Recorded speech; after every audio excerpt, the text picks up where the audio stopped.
Nafsini tarbiyaloo деген mesele. Allah Taala bir ayette pendeleri mınday dep eskertet. Can eesi ertenkige emne dayardaganın karasınçı. Bardığımız birden canga eebiz. Her bir can eesi ertenkige emne dayardaganın karasınçı. Allah'dan korkula.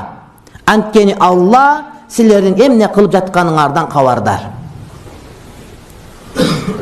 Her kim her işti kılıp atat.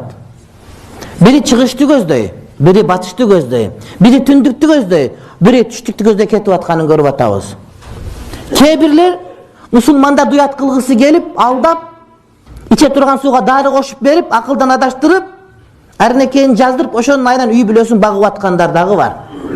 $50.000, $100.000 alıp, океан ар жагынан ошентип уят кылып адамдарды алдап туруп, жазбаганын жазды деп, айтпаганын айт деп тыйын таап багып аткандар дагы бар.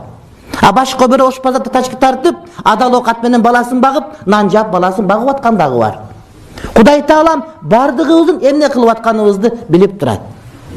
Пайгамбардын башка бир хадисинде айтылат, эгерде кимдир бирөө башка бирөөнү анда жок айып менен доомат кылса, ошол адам өлгөнгө чейин өзү доомат кылган нерсе менен элге шерменде болот дейт. Өз башыман өткөргөн учур. Bir ayткам, дагы bir айтам, экинчи айтпайм башка. Мен ооруп муфтий болуп кетип аткан учурда мына ушул супарага барып, жүрөк тартып аткан аппараттар менен чай ичип аткан жерден муфтий кайфует деп чыгарган интернетке мени. 2 жыл өтпөстөн өтө жаман абалда интернетке чыккан дүйнөнүн бардыгы көрдү. Эгер кимдир бирөөгө кандай жамандык кылса, Кудайым ошону менен жазалап коет, урматтуу бир тууганым. Эгер кимдир бирөө башка бирөөнү курлай доомат кылса, ошону менен өз өлгөнгө чейин ошол нерсе менен уят болмоюнча анын жанын чыкпайт. Бул пайгамбардын убадасы, Кудайдын убадасы, шариатта мына ушундай. Насип кылса, аман болсок ушул жерден ошол күндөр келгендигин көргөнгө Кудайым иншалла жеткирет. Жан ээси эртеңкиге эмне даярдаганын карасынчы. Алладан коркула. Анткени Алла силердин эмне кылып жатканыңардан кабардар. О адамзат. Ар дайым жамандыкты каалап турган напси сага шайтандан да жаман душман экенин билип кой. Шайтан напсиңдин каалоосу менен мойнуңа минип алып, сени Алланын жолунан чыгарып салышы мүмкүн. Напсиң болсо сени куру кыялдар менен алдап коет. Себеби напси бейгапарлыкты, кайдыгерликти жактырат жана өмүрдү жалкоолук менен өткөзүүнү каалайт. Ал дайыма бузук иштерге аралашат, текебердикке түртөт. Эгер напсиңе ыраазы болуп, ага баш ийсең, акыбетиң өтө жаман болот. Напси, урматтуу бир тууганым, кээде акылың мун айтат, бирок өзүң башка нерсени каалайсың. Ошол өзүң каалап аткан напсиң каалап аткан болот. Дин сага төө дейт, напсиң сага бээ дейт. Акылың сага төө дейт, напсиң сага бээ дейт. Эгер акылыңа баш ийбесең, айтылып аткан дин шариатка баш ийбесең, анда үчүнчү бул сен напсиң каалап аткан нерсе. Эгер напси каалап атканга ийилип кеткен болсоң, сен шайтанга моюн бергенсиң, ошонун эмне жолу менен кетип атасың. Эгер напсиңе ыраазы болуп, ага баш ийсең, акыбетиң өтө жаман болот. Напси эч качан жакшылык алып барбайт. Напси балелердин башаты. Шайтан үчүн күнөөнүн уюгу болгон напсисин жакшы көргөн киши жаратканды тааный албайт. Кимдир бирөө напсиге баш ийип ээрчи турган болсо, бул жаратканын тааный албайт. Куранда мындай деп айтылат: Алладан коркула, албетте ал жасаган иштериңерди анык билүүчү.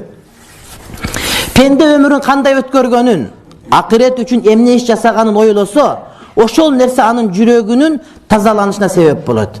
Кантип жүрөк тазалайм десе, өткөргөн өмүрүңө сары эсеп сал. Ошол өткөргөн өмүрүңдөн акырет үчүн эмне иш кылдым дегенге баам сал. Ошол нерсе сенин жүрөгүңдүн тазалайт.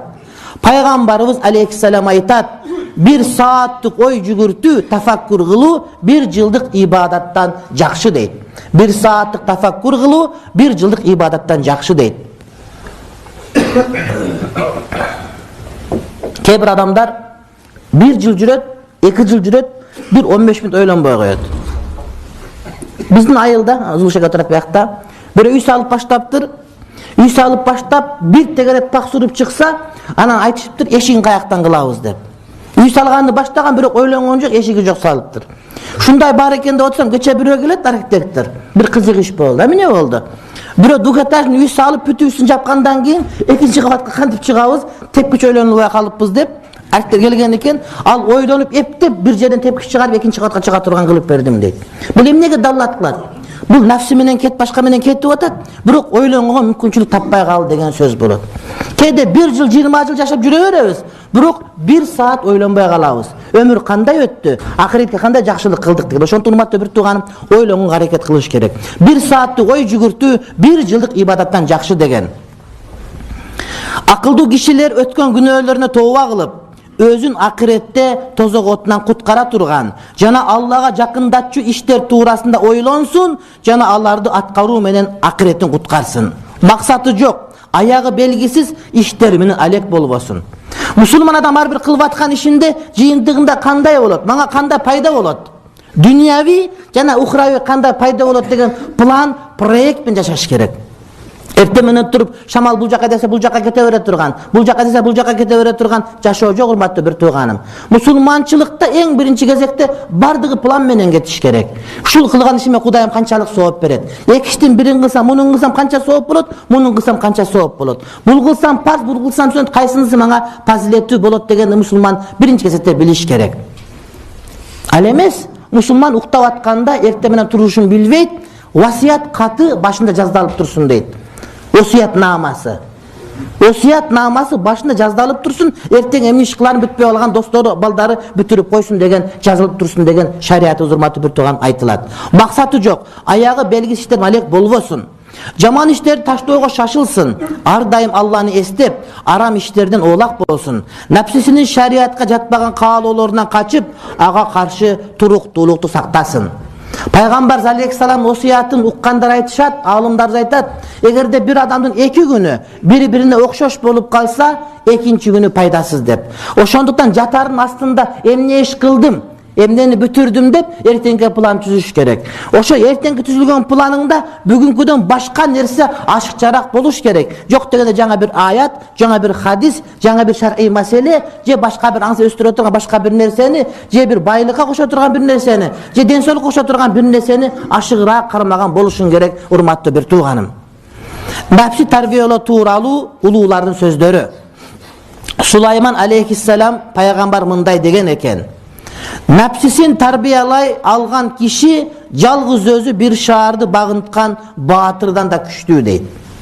Кече бирөө жазып коюпту интернетте, 5000 аскер тапкан оңой, бирок бир генерал тапкан кыйын деп. Генерал деп темир тагып алган бар генерал эмес. Зардалдан бир 4-5 сакалчан түшүп келсе, бардык иштанын булга таратын бузуп койгондорду көрдүк мисал үчүн. Мына ошондой. Ошол сыяктуу урматтуу бир тууганым, напсисин тарбиялаган адам бул бир шаарды багынткан, бир шаарды алган, чепти алган баатырдан дагы күчтүү баатыр деп айтат. Адам өзүн өзү тарбиялаган оңой. Адамдарга кыйкырып айтасың дейсиң, бирок өзүңү тарбиялап, ошол кыйынчылыкка сабырдуу кыла аласыңбы, жокпу? Же чөгүп ошо менен жок болуп кеттиңби деген маани.